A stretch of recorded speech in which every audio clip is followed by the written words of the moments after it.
धीरे धीरे बाहर निकालिए। इसी क्रिया को 3-4 बार करें।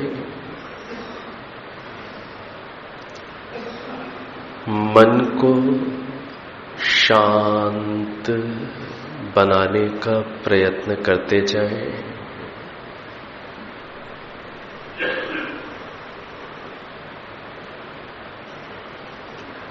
मन को शांत बनाते जाएं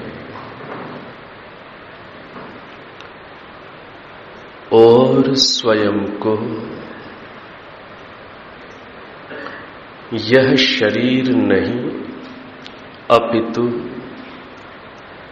इस शरीर में निवास करने वाली चेतन आत्मा स्वीकार करते जाएं। मन को शांत बनाएं, स्वयं को चेतन आत्मा स्वीकार करें और सर्वत्र प्राप्त स्वयं में उपलब्ध प्राप्त विराजमान इन सर्वांतर्यामी प्रभु के प्रति भी जागरूकता विकसित करें। अपने आप को अंदर ही अंदर जगाएं कि जिनके दर्शन की अभिलाषा है, जिनको अनुभव करने की आकांक्षा है, ऐसे प्रभु कहीं दूर नहीं, अभी और इसी समय मेरे अंदर विराजमान है। ऐसी जागरूकता, ऐसा भाव, ऐसा विश्वास बनाएं और इस विश्वास को स्थिर करने का प्रयास करें।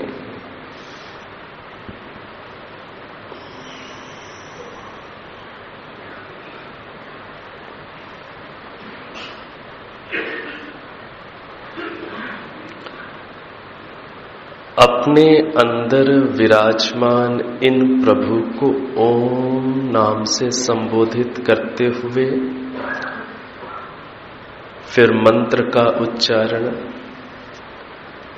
भावों के साथ हम लोग मिलकर करेंगे, जैसे पूर्व में करते रहे।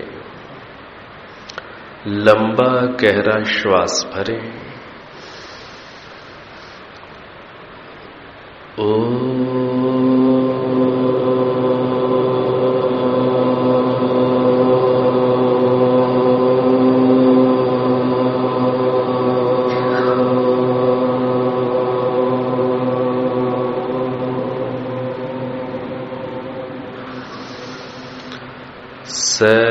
सहना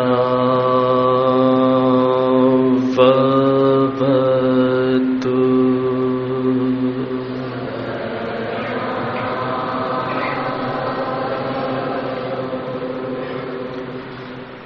सहनौ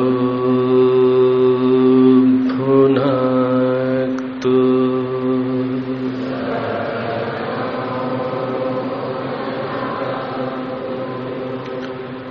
सह वीर्यं करवावहै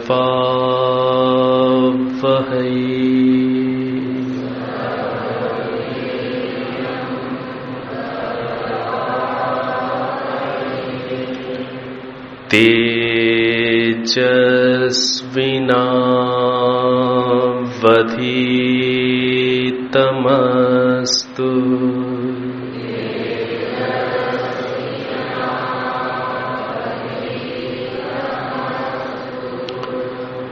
मा विद्विषावहै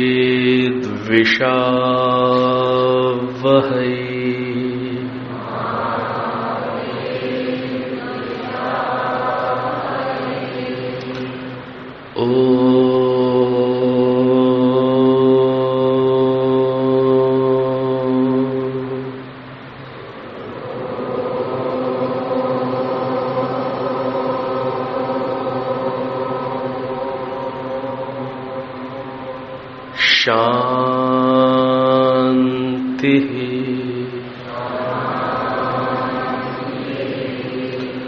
शांति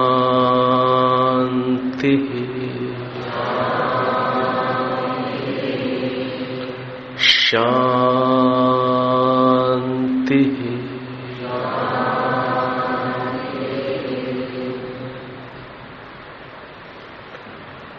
अब आप नेत्रों को खोल सकते हैं।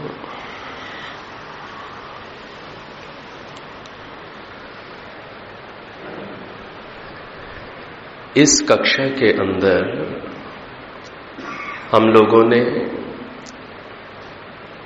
योग दर्शन के रचयिता कौन है, कितने सूत्र हैं, कितने अध्याय या पाद हैं, उनके नाम क्या हैं, किस पाद में कितने सूत्र हैं और उनके ये नाम क्यों हैं, सूत्रों पर प्रामाणिक भाष्य किनका है, ये एक भूमिका हम लोगों ने समझी। इसके साथ साथ पहला सूत्र अथ योगानुशासनम, इसके अर्थ को समझा। अथ का अर्थ क्या है, अनुशासनम का अर्थ क्या है, इस पूरे सूत्र का अर्थ क्या है, इसको हम लोगों ने समझा, समझने का प्रयास किया। और इसी सूत्र के संदर्भ में व्यास भाष्य के अंदर मन की अथवा चित्त की 5 अवस्थाओं के नाम बताए गए, 2 समाधियों के नाम बताए गए। उन 5 अवस्थाओं के नाम भी आपके सम्मुख मैंने रखे। तो आप मुझे जल्दी से बताएंगे योग दर्शन में कितने सूत्र हैं? 195 सूत्र हैं। योग दर्शन के अंतिम पाद में कितने सूत्र हैं? धन्यवाद। और योग दर्शन के तृतीय पाद का नाम क्या है? विभूति पाद। और अनुशासनम का अर्थ क्या है?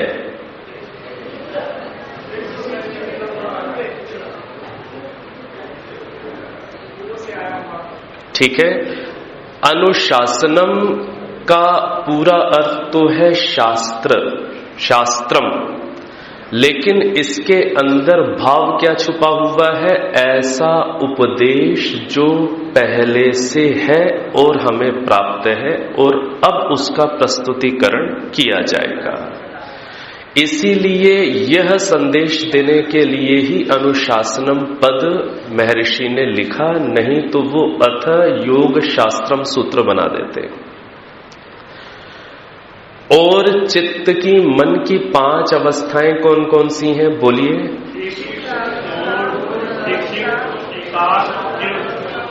चलो, बहुत अच्छी बात है।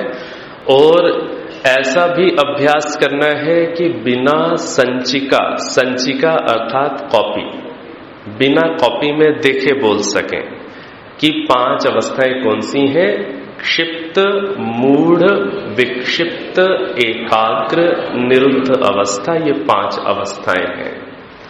अब थोड़ा सा इन अवस्थाओं की एक संक्षिप्त में संरचना आपके सामने रख दूं।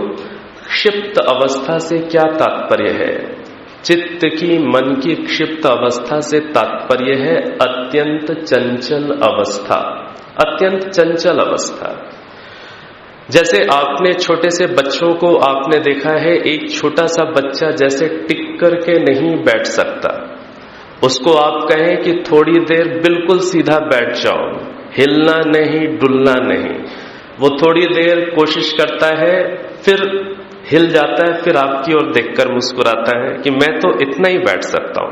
ठीक है, एक छोटा सा बच्चा जैसे सीधा नहीं बैठ सकता, स्थिर नहीं बैठ सकता, उसी प्रकार से मन की स्थिति, उसी प्रकार से मन की स्थिति कि मन के अंदर भी चंचलता बनी हुई है, विचारों का आवागमन बना हुआ है, और मन के साथ साथ जो शारीरिक स्तर पर भी आप क्रियाशील लगातार बने हुए हैं। तो दो स्थितियों में आप क्षिप्त अवस्था को समझ सकते हैं। एक क्षिप्त अवस्था कैसी? जब आप बाह्य जगत में क्रियाशील हैं, उस समय शरीर से भी बच्चा क्रियाशील है, मन से भी ना जाने कितने विचारों में रमण कर रहा है, शरीर से भी कभी कुछ करता, कभी कुछ करता, कभी कुछ करता, बैठ नहीं सकता। ये स्थिति क्या है? क्षिप्त अवस्था।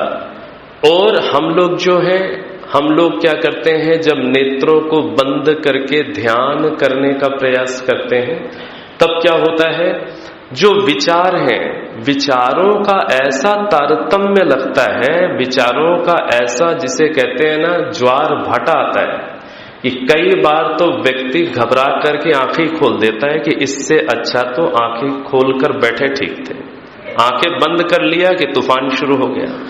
तो विचारों का ऐसा प्रवाह, इतने अधिक विचार जिनसे आप स्वयं अंदर परेशान हो जाते हैं, तो मन की ऐसी स्थिति क्या है? क्षिप्त अवस्था।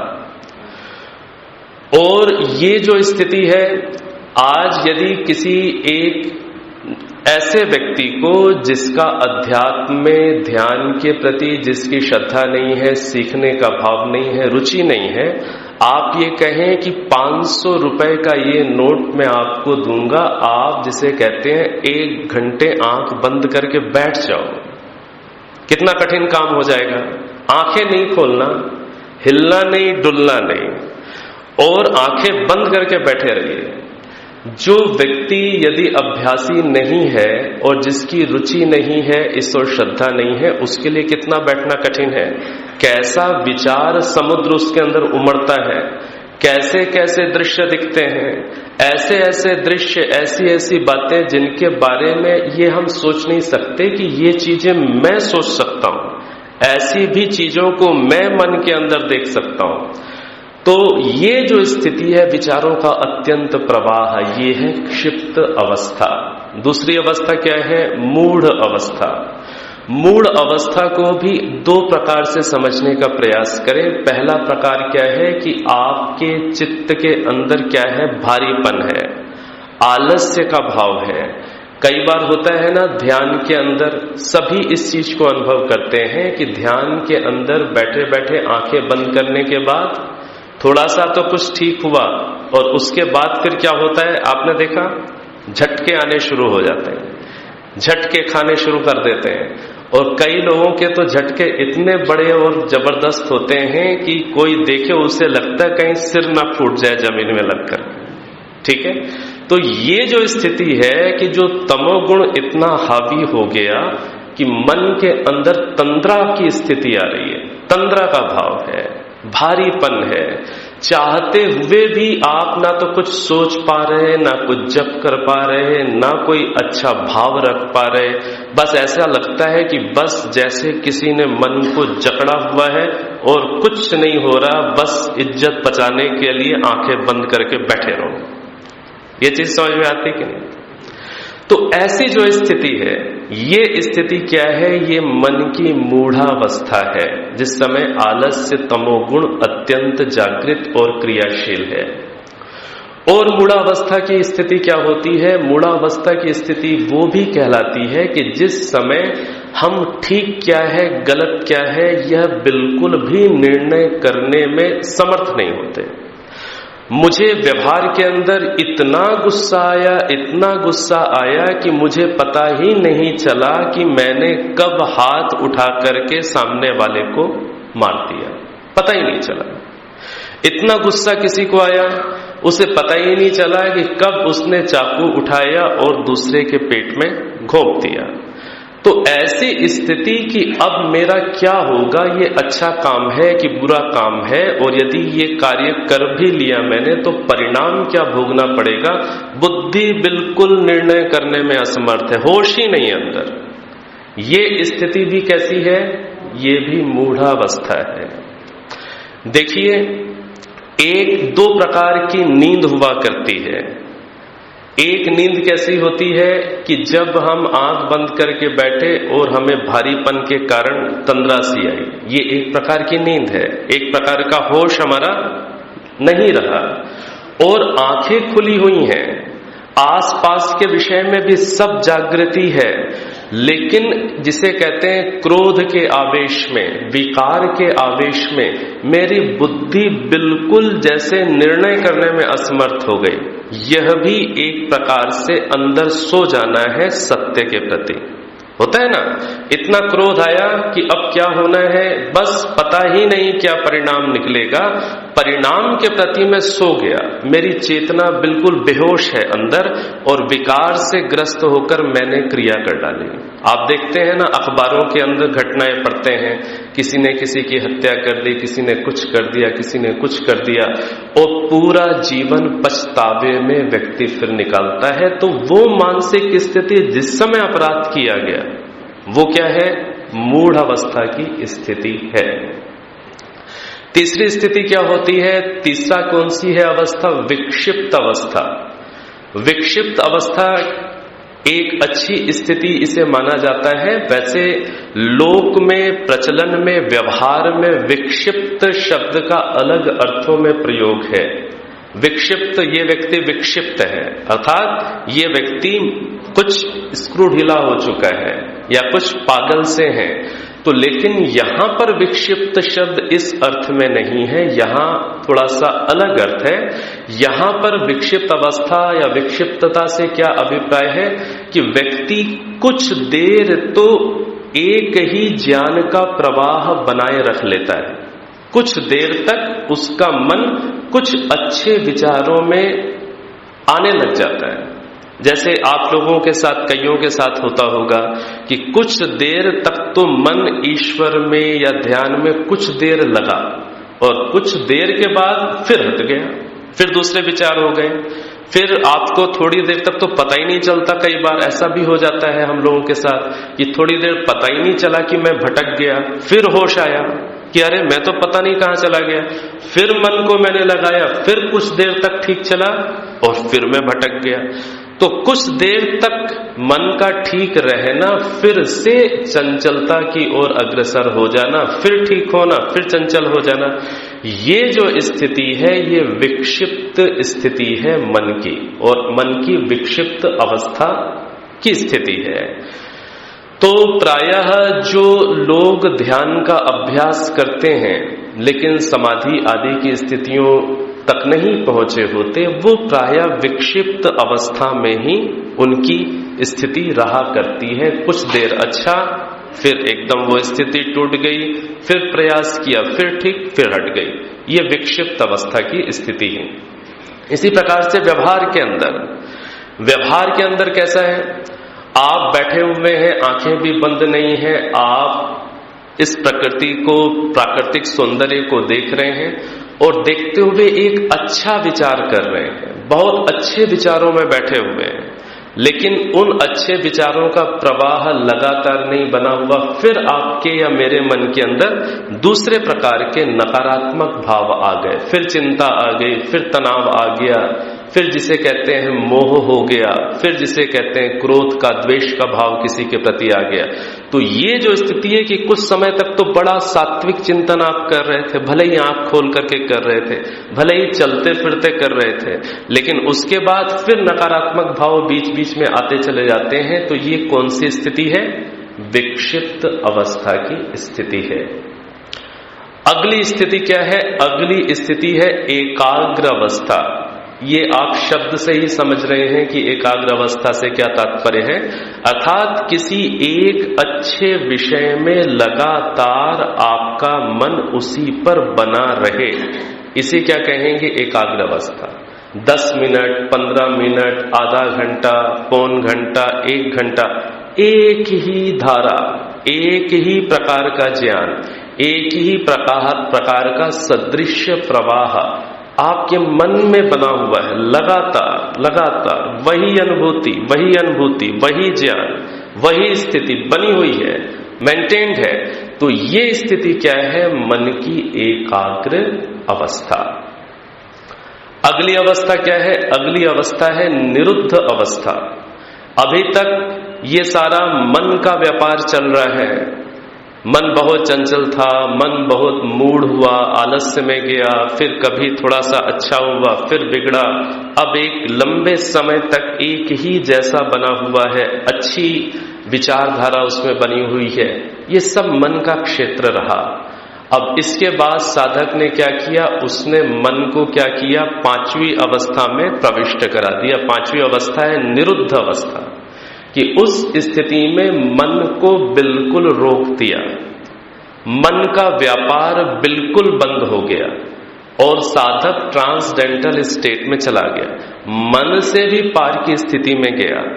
अब मन को अधिक यूज नहीं करता, मन को लेकर कोई योजनाएं नहीं करता, कुछ नहीं करता, ना कोई एक चिंतन, कुछ नहीं, मन रोक दिया गया और व्यक्ति ट्रांसडेंटल स्टेट में गया, मन से भी पार गया, मनातीत स्थिति में चला गया।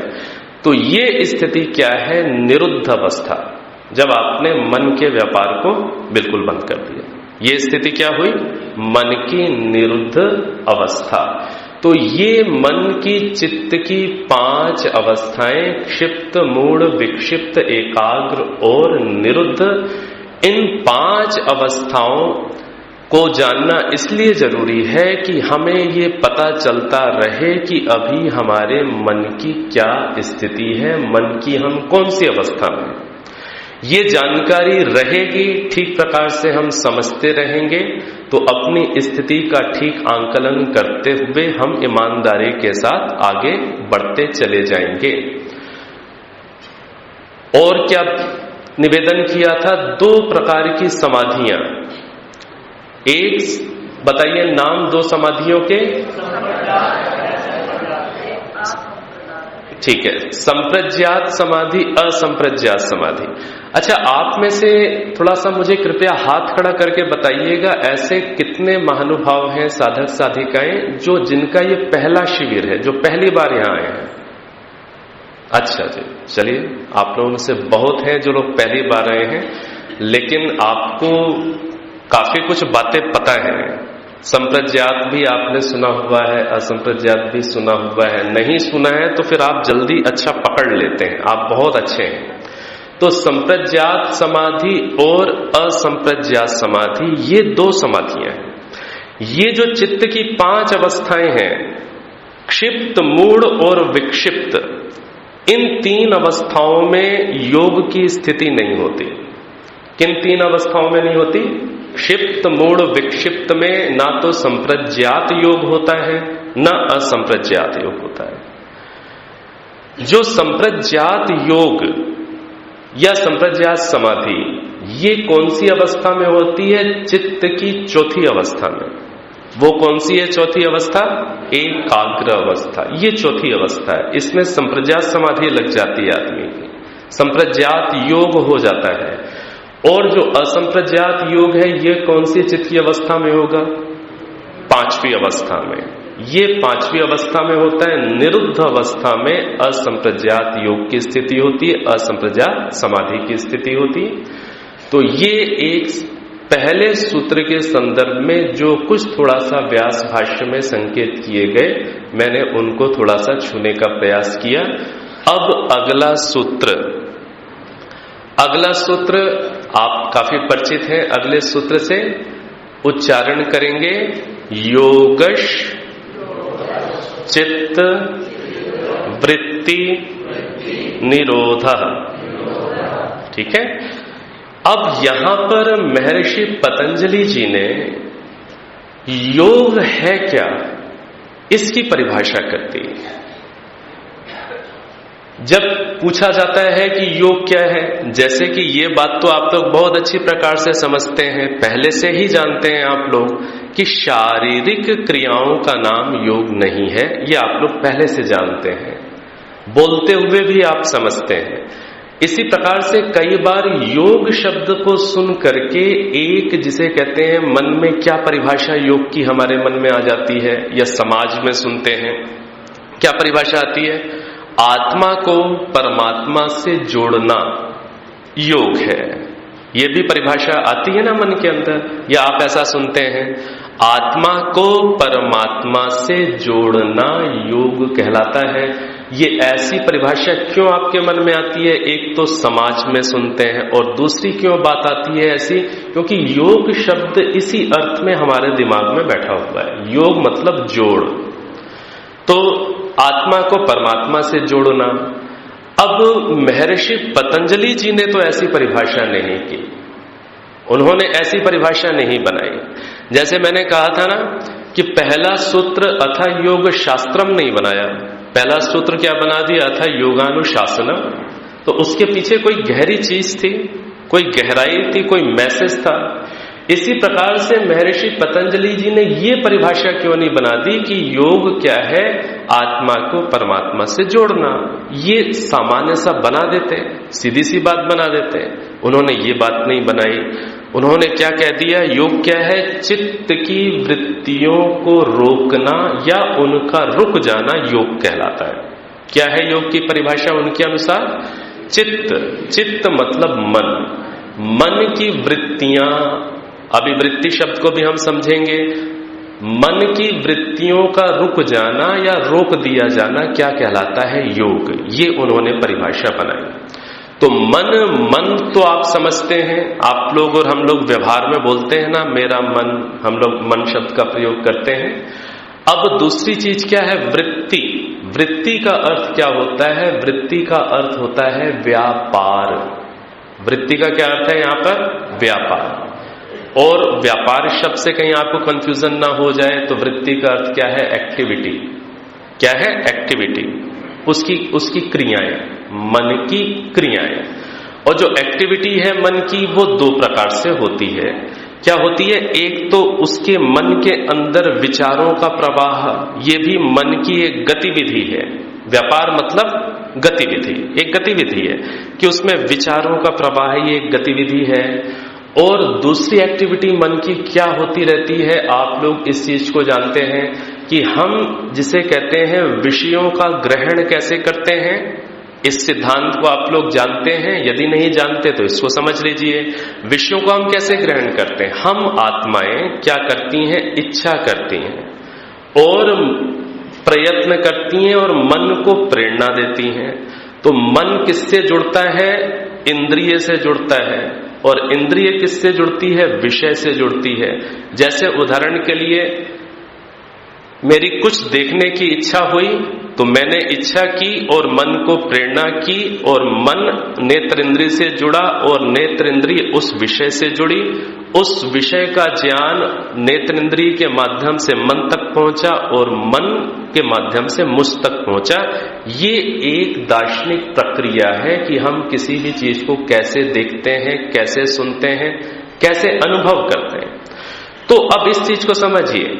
वृत्ति का अर्थ क्या है? गतिविधि, सामान्य अर्थ में। तो एक गतिविधि तो क्या है? मन के अंदर विचार चल रहे हैं, ये एक गतिविधि है। और दूसरी गतिविधि क्या है? मन का इंद्रिय से कनेक्ट होना, मन का इंद्रियों से कनेक्ट होना। जैसे कहा ना कि यदि मुझे देखना है तो क्या प्रोसेस क्या चल रहा है अंदर? प्रोसेस ये चल रहा है कि मेरा मन नेत्र इंद्रिय से कनेक्ट हो रहा है और फिर आगे की चीज हो रही। तो मन का नेत्र इंद्रिय से कनेक्ट होना। मैं कोई चीज सुन रहा हूं तो क्या प्रोसेस चल रहा है कि मन श्रोत्र इंद्रिय से कनेक्ट होता है। और जिसे कहते हैं मैं कुछ स्पर्श का अनुभव कर रहा हूं तो क्या प्रोसेस चल रहा है कि मन त्वक इंद्रिय से कनेक्ट हो रहा है। तो ये मन का जो इंद्रियों से जुड़ना, हटना, ये भी एक एक्टिविटी है, ये भी एक गतिविधि है। तो ये गतिविधि भी क्या कहलाती है? वृत्ति। और मन के अंदर जो थॉट प्रोसेस चल रहा है, जो विचार चल रहा है, ये भी क्या कहलाती है? वृत्ति। तो वृत्ति को आप समझ गए ना? वृत्ति मतलब मन की एक्टिविटी। वो दो प्रकार की गतिविधि है, एक वैचारिक और एक जुड़ना, हटना। ये सब क्या है? वृत्ति कहलाती है। तो योग की परिभाषा क्या कर दी है? चित्त वृत्ति निरोधा। अब यहां पर ये जो शब्द है चित्त, इसको भी थोड़ा सा इसलिए कई बार हमारे अंदर एक संशय उभर जाता है। क्या संशय उभर जाता है? ईश्वर कैसे है? सच्चिदानंद स्वरूप। बोलते हैं ना, ईश्वर कैसे है? सच्चिदानंद स्वरूप, सच्चित आनंद स्वरूप। अब वहां पर जो चित्त है और यहां जो चित्त है, इसमें कोई अंतर है कि नहीं है? इसमें अंतर है अथवा नहीं? क्या अंतर है? हाँ, क्या अंतर है? जो सच्चित वहां जो ता है वो पूरा नहीं है, उसमें नीचे क्या है? डंडी, उसे क्या बोलते हैं? हलंत। तो वहां पर सच्चित, चित्त में ता में अकार नहीं है, स्वर नहीं है, केवल हल है, और उसमें क्या है? नीचे डंडी, जिसे कहते हैं हलंत है, अर्थात ता आधा है, मोटी भाषा में ऐसा कहते हैं। यहां पर चित्त कैसा है? यहां आकार है। तो ये थोड़ा सा अंतर समझना चाहिए। तो यहां पर जो चित्त है ये किस अर्थ में है? मन के अर्थ में है, और वहां जो चित्त ये है वो चेतन अर्थ में है, वो मन के अर्थ में नहीं है, वो चेतन अर्थ में है। तो मन की गतिविधियों का रुक जाना या उन्हें रोक दिया जाना योग है। अब प्रश्न ये उभर रहा है कि महर्षि पतंजलि जी ने ऐसी परिभाषा क्यों बना दी? वो भी यही परिभाषा बना देते। आज जैसा लोग बता रहे हैं, पढ़ा रहे हैं, सुना रहे हैं कि आत्मा का परमात्मा से जुड़ना योग कहलाता है। क्यों नहीं बनाई ये परिभाषा? अब ये परिभाषा क्यों नहीं बनाई, इसके पीछे भी बहुत बड़ा रहस्य है, बहुत बड़ा रहस्य है। और वो रहस्य समझेंगे तो आप महर्षि पतंजलि जी की बुद्धि की दाद देंगे।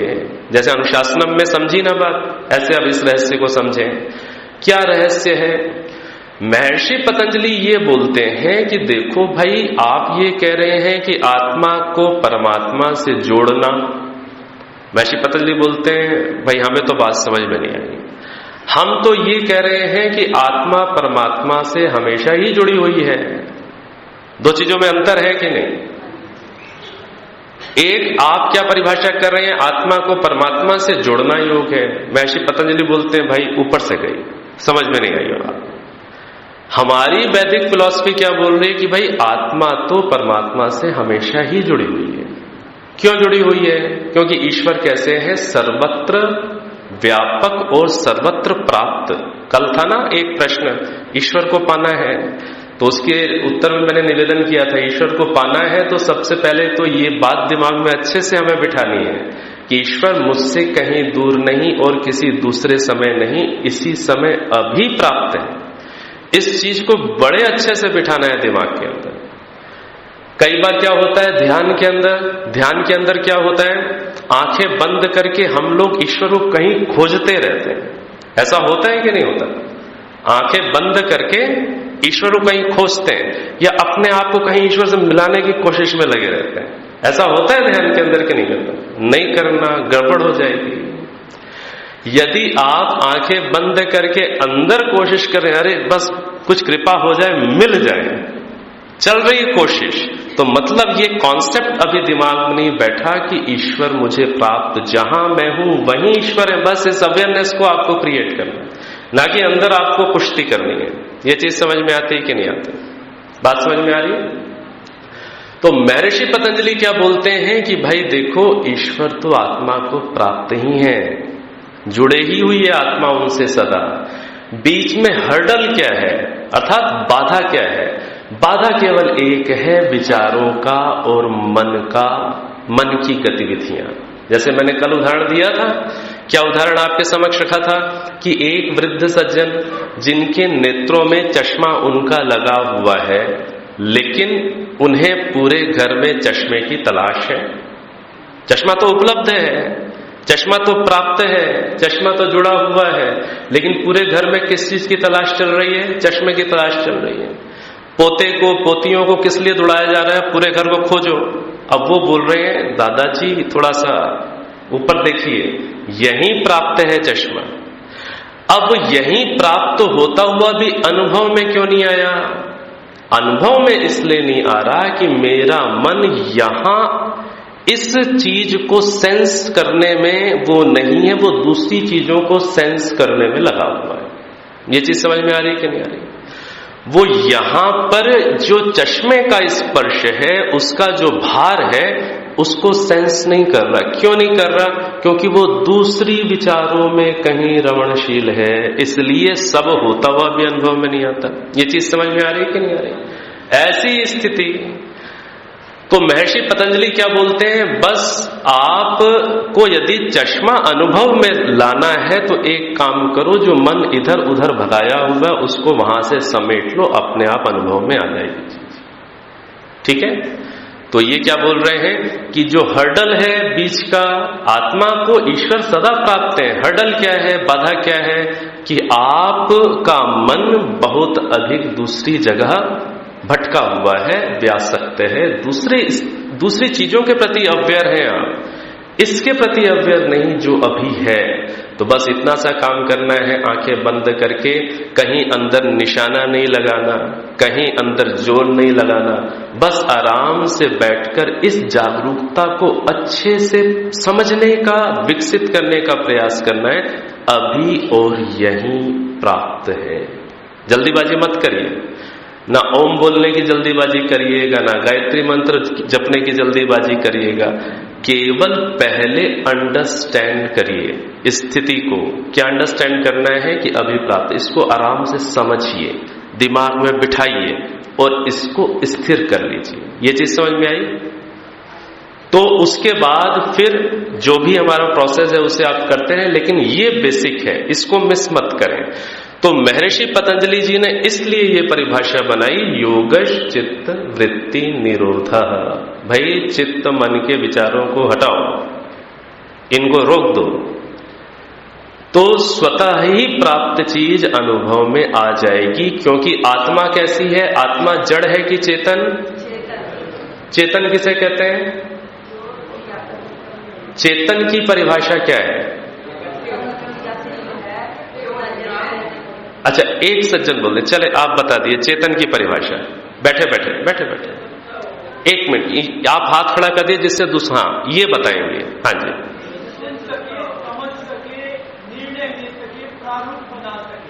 ठीक है, जो सुन सके, समझ सके, निर्णय ले सके, प्रारूप बना सके। चलिए, बहुत अच्छा प्रयास है। और जड़ की परिभाषा इसकी उल्टी कर देंगे, जो सुन ना सके, समझ ना सके, निर्णय ना ले सके, प्रारूप ना बना सके, जड़। ठीक है, और कोई सज्जन बोलेंगे? हाँ हाँ जी,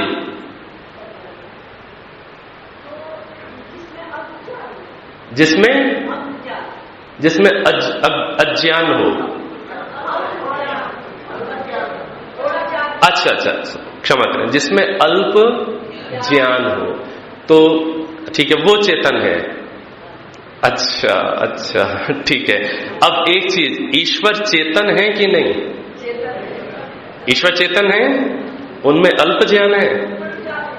लेकिन आपने तो चेतन की परिभाषा बनाई कि जिनमें अल्प ज्ञान है। हाँ, तो परिभाषा ऐसी बनानी है कि वो कटे नहीं। यदि हमने ये परिभाषा बनाई कि जिसमें अल्प ज्ञान है, तो फिर दूसरा प्रश्न करेगा, क्या ईश्वर चेतन नहीं है? तो यदि अल्प ज्ञान जिसमें है, ऐसी परिभाषा बना लेंगे तो ईश्वर में भी अल्प ज्ञान वाला होने का दोष उपस्थित हो जाएगा। हाँ जी, आप बताइए। ठीक है, जिसमें मूवमेंट है, जिसमें गति है, ये पंखा घूम रहा है, इसमें गति है, इसलिए ये चेतन है। एक मिनट, बात समझ में आ रही है? तो बड़ा सोच करके परिभाषा बनानी पड़ती। हाँ, अच्छा, जिसमें खुद का मूवमेंट हो।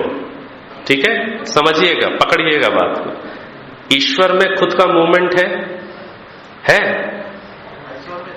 ईश्वर में, ईश्वर आते जाते हैं कहीं?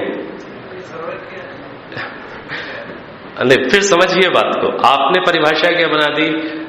आपने ये, मैं थोड़ा सा इसलिए बातचीत कर लेता हूं, एक बौद्धिक स्तर इससे थोड़ा सा विकसित हो जाता है। यदि मैंने ये परिभाषा बना ली कि जिसमें मूवमेंट हो, तो दूसरे ने प्रश्न कर दिया पंखा घूम रहा है तो ये चेतन है, तो आपने कहा कि नहीं, मेरा मतलब ये नहीं है, मेरा मतलब ये है जिसमें अपना मूवमेंट हो, अर्थात अपनी गति हो।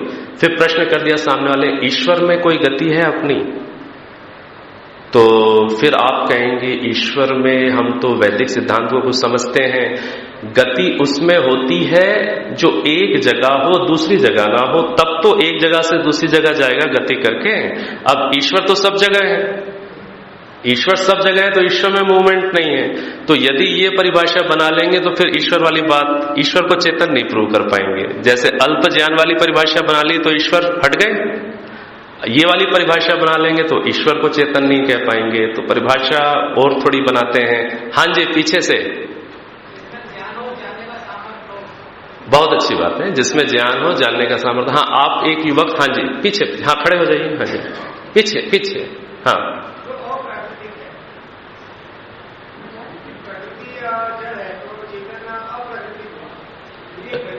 ठीक ठीक। ये परिभाषा क्या है, आपने दूसरा नाम दे दिया। एक हमने ना एक शब्द को दूसरा शब्द दे दिया। लेकिन अब फिर वही बात है, अप्राकृतिक पदार्थ की क्या प्रॉपर्टीज हैं, अप्राकृतिक की फिर प्रॉपर्टी बतानी पड़ेगी। बात समझ में आ रही है? अप्राकृतिक किसे कहेंगे आप, उसको फिर आप कैसे क्लासिफाई करेंगे, सोचना पड़ेगा ना। तो प्रॉपर्टी बतानी पड़ेगी, डिफाइन करना पड़ेगा। हाँ, एक युवक और खड़े हो रहे थे पहले, फिर मैंने बिठा दिया था। हाँ जी, जो हमेशा से क्या कह रहे हैं, सुन नहीं पाया। जो हमेशा से विद्यमान है। चलिए, अच्छा है, ये चर्चा करनी जरूरी है, पूछना ये सब जरूरी है, ठीक है, केवल प्रवचन से बात नहीं बनेगी। हाँ जी, आप बताइए।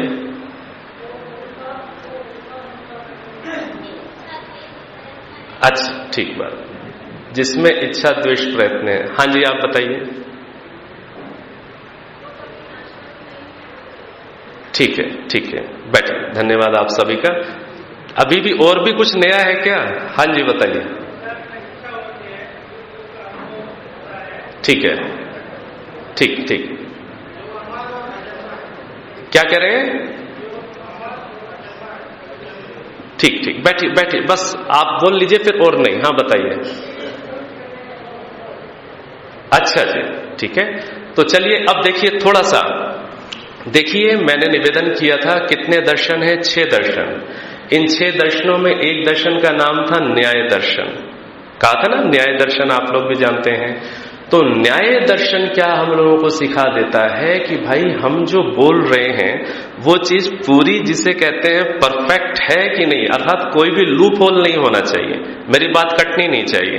अब जैसे मान लीजिए मैंने चेतन की परिभाषा कर दी, आप लोगों में से कुछ लोगों ने ऐसे की कि जो सदा है, ये परिभाषा की ना आपने, जो सदा है।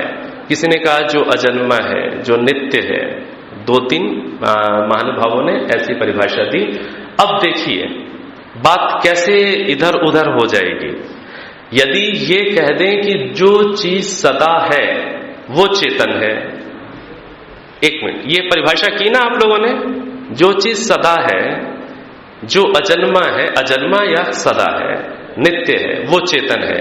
अब ये बताइए, ये परिभाषा ठीक ठीक पूरी बन गई अथवा इसमें भी कोई गड़बड़ रह गई? गड़बड़ रह गई। यदि देखिए, यदि मैं ये परिभाषा बना दूं कि जो चीज सदा है वो चेतन है, तो कितनी चीजें सदा हैं? 3 चीजें। आप लोगों ने त्रैतवाद थोड़ा सा सुन लिया होगा। कितने पदार्थ नित्य अनादि हैं इस संसार में? 3 पदार्थ। कौन कौन से? ईश्वर, जीव और प्रकृति। ठीक है, ईश्वर आत्मा कह लीजिए, ईश्वर आत्मा और प्रकृति, 3 पदार्थ नित्य अनादि हैं। अब मैंने परिभाषा क्या बना दी कि जो चीज नित्य है वो चेतन है। अब इस परिभाषा में दोष क्या खड़ा हो जाएगा कि प्रकृति भी चेतन हो जाएगी, क्योंकि प्रकृति भी नित्य है। तो मेरी परिभाषा में क्या दोष हो जाएगा? ये तो बात ठीक हो गई, ईश्वर नित्य हो गया, आपकी परिभाषा ने ईश्वर चेतन सिद्ध कर दिया, आत्मा चेतन सिद्ध कर दी, लेकिन उसने प्रकृति को भी चेतन सिद्ध कर दिया। तो प्रकृति चेतन है कि जड़? जड़। तो मेरी परिभाषा में ये दोष उपस्थित हो जाएगा।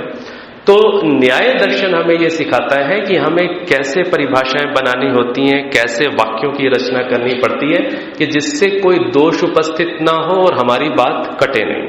ठीक, तो आप सभी ने बहुत अच्छा प्रयास किया है और कुछ भाई बहनों ने यह भी संकेत किया कि जिसमें अनुभव करने का सामर्थ्य है, दूसरे शब्द आप दे सकते हैं, जो अनुभव करता है, जो महसूस करता है और जो इच्छा करता है वो क्या है? चेतन।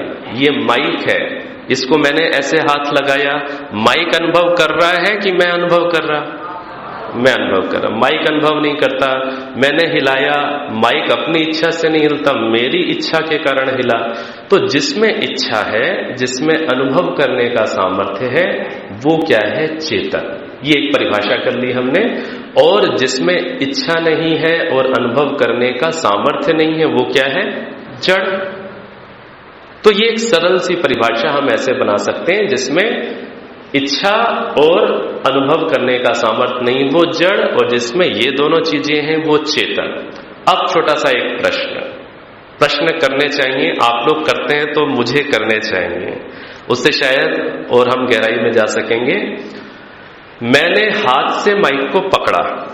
अच्छे से प्रश्न समझिएगा। हाथ माइक को महसूस कर रहा है अथवा मैं कर रहा हूं? सोच लीजिए। मैं महसूस कर रहा हूं। अच्छा, हाथ महसूस नहीं कर रहा। अच्छा, हाथ के माध्यम से मैं कर रहा हूं। ठीक है, मैंने हाथ को हाथ यहां तक लाया गया।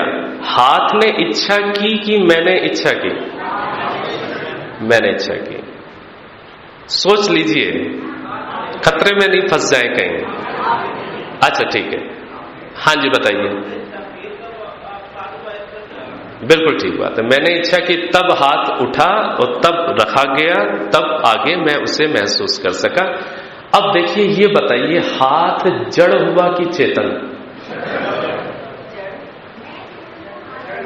हाथ जड़ है, पक्की बात? अच्छा चलिए। अच्छा, और शरीर ऐसे ही? अच्छा एक चीज और बताइए, आप टांगों को ले जाते हैं घुमाने के लिए कि टांगे आपको घुमाने के लिए ले जाती हैं? आप ले जाते हैं, टांगे अपने आप नहीं जाती। अच्छा ठीक है, चलिए। तो इससे क्या बात समझ में आ रही है कि जो इच्छा करने वाला कोई और है इस शरीर के अंदर, अनुभव करने वाला कोई और है। ये जो इच्छा करने वाला और अनुभव करने वाला है, इसी का नाम आत्मा है। इतनी सी बात है, आत्म साक्षात्कार। जो आप आत्म साक्षात्कार के इच्छुक है ना, इसको समझिए। इस शरीर के अंदर, हमारे इस शरीर के अंदर कभी इस चीज की रिसर्च करिए, ये कौन सी चीज इच्छा कर रही है? आपने कहा हाथ ने तो इच्छा नहीं की। इच्छा किसने की? मैंने की। हाथ ने अनुभव नहीं किया, किसने किया? किसी दूसरी चीज ने अनुभव किया। तो ये जो, और आप कहते हैं ना मैंने इच्छा की, मैंने अनुभव किया, तो जिसने इच्छा की, जिसने अनुभव किया, उसी का दार्शनिक नाम आत्मा है। आप कहते हैं ना कि मैंने इच्छा की, मैंने अनुभव किया, तो आपका फिलॉसॉफिकल नाम क्या है? आत्मा। तो आप क्या है? आत्मा है। जब किसी से कहते ना कि आप आत्मा है, तो कई बार तो व्यक्ति थोड़ा सा बुचक्का होकर इधर उधर देखता, पता नहीं किससे बात कर रहे हैं। ठीक है, और कई बार तो आदमी डर सा जाता है, मैं आत्मा, पता नहीं क्या चीज है ये। आत्मा नाम सुनते ही डर जाते हैं कई लोग। तो आत्मा क्या है? इस शरीर के अंदर जो चीज इच्छा कर रही, जो चीज अनुभव करती, और आप कह रहे हैं कि आप इच्छा कर रहे, आप अनुभव कर रहे, तो आपका दार्शनिक नाम आत्मा। तो अपना ये नाम याद रखेंगे तो आत्मानुभूति सरल हो जाएगी। और शिविर में कभी कभी तो, चलिए यहां तो नहीं, बाकी मैं तो खैर देहरादून में रहता हूं, शिविर में कभी ऐसा यदि आपको क्रम दे दिया जाए, आत्मा 1, आत्मा 2, आत्मा 3, डर तो नहीं जाएंगे कि हाँ भाई आत्मा नंबर 1 वो उस कोष्ठ में, उस प्रकोष्ठ में, इस कॉट पर जाए, वो जगह है उनकी। आत्मा नंबर 2, आत्मा नंबर 3। तो आपका दार्शनिक नाम आत्मा है, और जो चीज इच्छा करती, जो चीज अनुभव करती, वो चेतन है, आप चेतन है। तो खैर हम लोग कहां से कहां गए, लेकिन फिर भी ये चर्चा जरूरी है। तो साधना का विषय क्या है? साधना का एक बहुत महत्वपूर्ण विषय है जड़ चेतन का विवेक हो जाना। किस चीज का विवेक हो जाना? जड़ और चेतन का विवेक हो जाना। ये दोनों अलग अलग समझ में आ जाना, ये साधना की बहुत बड़ी स्थिति, बहुत बड़ा अचीवमेंट, उपलब्धि होती है कि जब साधक को जड़ और चेतन अलग अलग समझ में आ जाए, अनुभव में आ जाए। ये शरीर कैसा है? जड़। अब ये जड़ शरीर मुझे जड़ अनुभव में आए और मैं चेतन हूं, वो मुझे, मैं अपने आप को चेतन ही अनुभव करूं, ये अनुभूति बन जाना, समझ लीजिए संप्रज्ञात के आसपास पहुंच गए, इतनी ऊंची स्थिति में चले जाएंगे। जड़ चेतन को डिस्क्रिमिनेट कर देना, इन दोनों को अलग अलग अनुभव कर लेना। तो साधना करते हुए अब थोड़ा सा एक अंडरस्टैंडिंग जरूर बनाते रहिएगा कि आप हाथ नहीं हैं, आप हाथ के यूजर हैं। हाथ आपका साधन है, आप ये नहीं हैं। आप आंखें नहीं हैं, हाँ, आंखों को यूज करके आप देखते हैं, ये आपकी विंडोज हैं, खिड़कियां हैं, ठीक है। इसी प्रकार से आप चेहरा नहीं है, आप चेहरा नहीं है, आप चेहरे के अंदर एक ऐसी चीज जो महसूस करती है, जो अनुभव करती है, वो चीज है, आप चेहरा नहीं है। तो जब शीशे के सामने खड़े होते हैं तो साधक सावधान हो जाना चाहिए। शीशे के सामने खड़े होते ही क्या होता है? ये चेहरा ही और शीशे के सामने खड़ा होकर कितना सुख होता है, या फिर कभी दुख भी हो जाता है, रिंकल्स पड़ जाएंगे तो दुख होने लग जाएंगे, ठीक है। तो ये नहीं हूं, इस चीज को बार बार सिद्ध करते रहेंगे, समझते रहेंगे, तो भी बड़ी अच्छी साधना आपकी मानी जाएगी। तो महर्षि पतंजलि क्या कह रहे हैं कि देखो भाई, हमें तो आपकी बात समझ में नहीं आ रही कि आत्मा को परमात्मा से जोड़ना। वो ये कह रहे हैं कि आत्मा तो परमात्मा से जुड़ी ही हुई है, जो हर्डल है उस चीज को हटा देना, योग की परिभाषा उन्होंने कर दी। तो मन की गतिविधि को, और मन की गतिविधि दो प्रकार की, वो मैंने आपके समक्ष रखी, इसको रोक देना, इसका रुक जाना योग है। अगला सूत्र, अगला सूत्र हेमंत जी, अगला सूत्र क्या है? तदा द्रष्टु स्वरूपे वस्थानम। बोलिए, तदा द्रष्टु स्वरूपे वस्थानम। ठीक है। अब देखिए, मैं वस्थानम पढ़ रहा हूं, अवस्थानम नहीं पढ़ रहा। क्यों ऐसा मैं कर रहा हूं? ये देखा ना कि एक एस जैसा चिन्ह बना हुआ है, बना है सूत्र में, एस जैसा चिन्ह बना हुआ है। इसी प्रकार से जब आप वेद मंत्रों का उच्चारण करते हैं तो भी आपको मिलेगा कहीं कहीं एस जैसा चिन्ह बना होता है। ये जो एस जैसा चिन्ह है, इसका नाम है अवग्रह चिन्ह। क्या नाम है? अवग्रह चिन्ह। और अवग्रह चिन्ह ये किस बात की ओर संकेत कर रहा है कि यहां पर पहले अ था, अकार था, वो अब साइलेंट हो गया।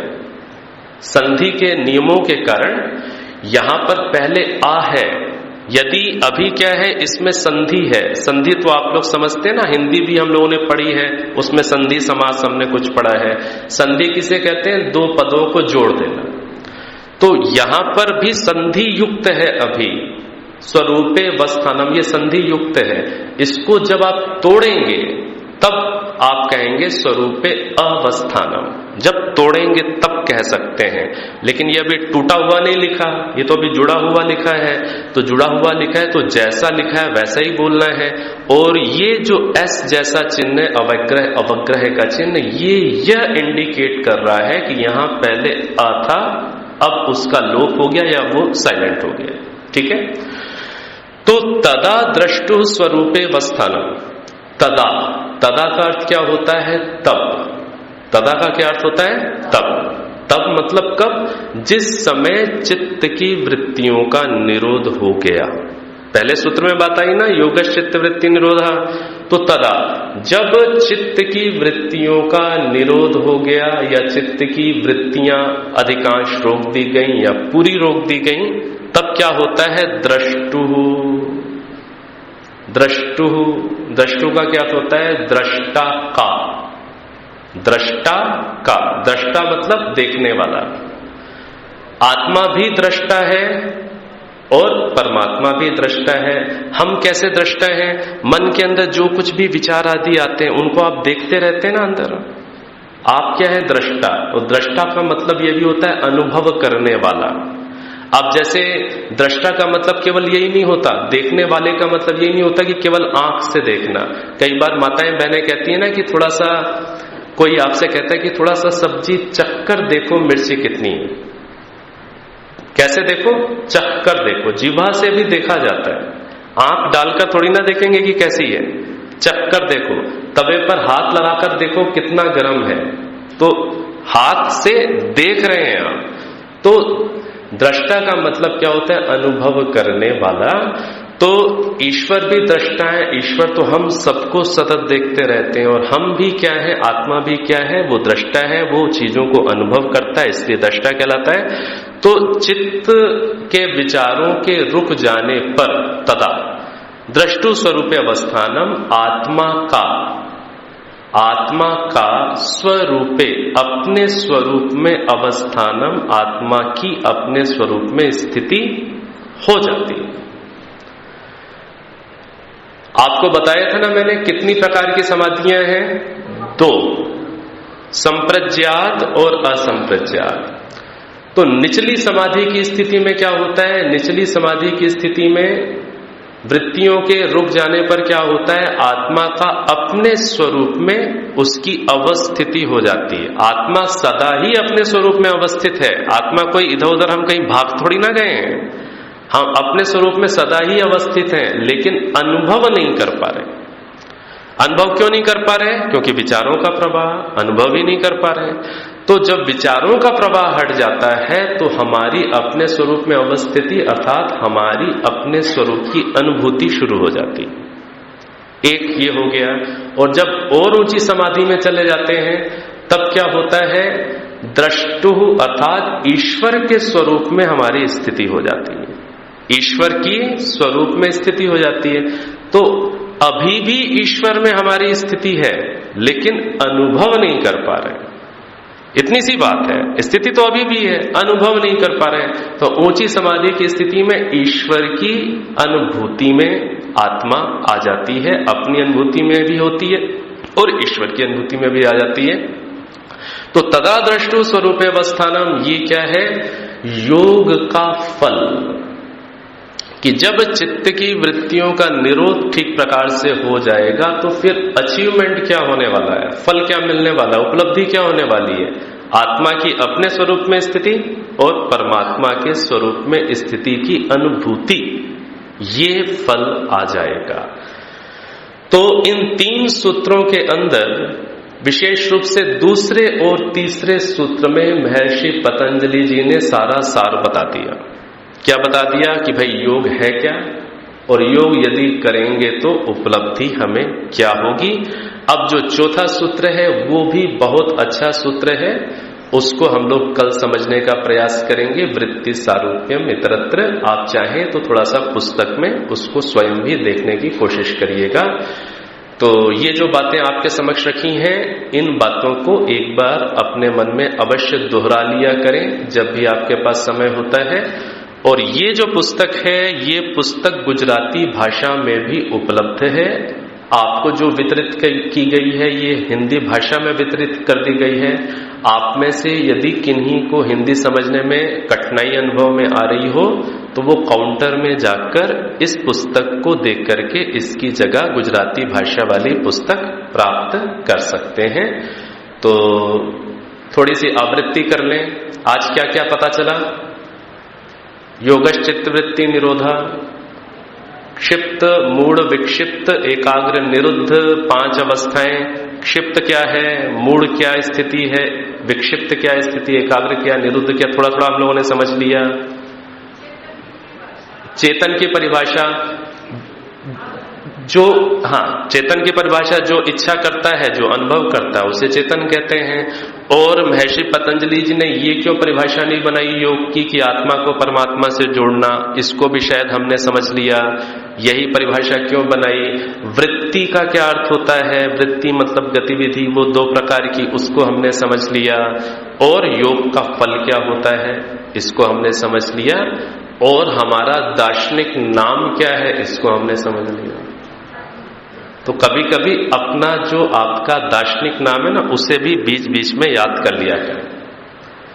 ये तो इस जन्म में हमारे माता पिता ने नाम रख दिया ना हमारा। किसी ने रख दिया रोहन, किसी ने रख दिया सुरेश, किसी ने रख दिया कविता।